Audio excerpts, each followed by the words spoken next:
Hi friends, welcome back to Janu vlog అండి.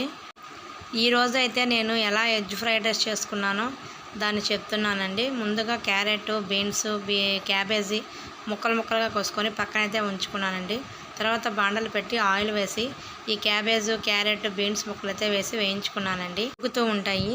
ఈ లోపల మీకు ఒక చిన్న ప్రశ్న అయితే వేస్తున్నానండి. వాటికి సమాధానంగానే తెలిస్తే సబ్స్క్రైబ్ చేసుకోండి, తెలియకపోతే కామెంట్ రూపంలో తెలియచేయండి. ఊర్లో ఒక రాజు ఉండేవాళ్ళంట.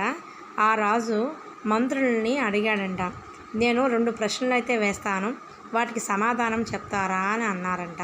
అనేసరికి మంత్రులు, సరే రాజుగారు మీరు అడగండి, అలాగే సమాధానం అయితే చెప్తాము అని అన్నారంట. అనేసరికి ఫస్ట్ క్వశ్చన్ వచ్చి, ఈ భూమి పొడవు ఎంత, ఎడల్పు ఎంత అని అడిగాడంట. ఏంది రాజుగారు భూమి పొడవెంత, ఎడల్పు ఎంత అడుగుతున్నారు ఏంది అని చెప్పి ఆలోచనలో పడ్డారు మంత్రులు. నెక్స్ట్ సెకండ్ వన్, ఈ ఆకాశంలో ఎన్ని నక్షత్రాలు ఉన్నాయి అని అడిగాడంట. అడిగేసరికి మంత్రులు వెర్రిముఖం వేసుకొని రాజు సాయ చూస్తూ ఆలోచనలో పడ్డారంట. ఈ ప్రశ్నకు మీకు జవాబుగానే తెలిస్తే కామెంట్ రూపంలో తెలియచేయండి. నెక్స్ట్ ఇదాకా ఫ్రైడ్ రైస్ చూసాం కదండి, అవి ఉడుకుతున్నాయి. ఇప్పుడైతే ఉడికిపోయాయి.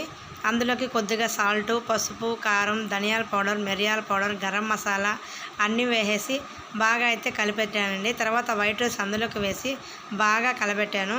అయిపోయిందండి. ఫైనల్గా కొత్తిమీర, పుదీనాతో గార్నిష్ అయితే చేసేసాను. స్మెల్ అంటే సూపర్ ఉందండి, టేస్ట్ కూడా అదిరింది.